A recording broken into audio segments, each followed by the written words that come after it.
Okay, next let's talk about the blog. So I'll open this up in a new tab. And the blog is used to store blog items. So let me go ahead and just click create new here.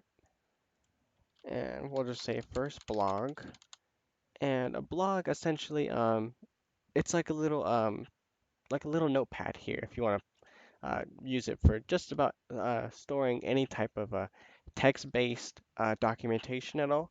If you have like lecture notes you want to post, you can call this lecture notes for the first week or something. You'll see publish here and archive. So this is when it's going to be published.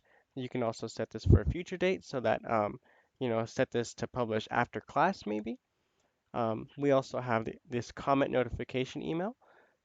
So comments are allowed for these blog posts if your students want to come over here and comment on the blogs here. It just you'll be notified if you enter in your email here about what the comment says and who made the comment as well.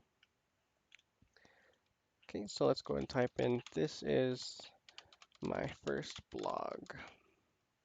Publish now. Okay, and here's that first blog there. But let's go ahead and go back into that and let's give this a thumbnail. There's this little award one. All right, there's that first blog. And now over on the home page, let's add a blog widget. Okay, and here's that blog post, first blog. This is my first blog. So this is how the blog module works.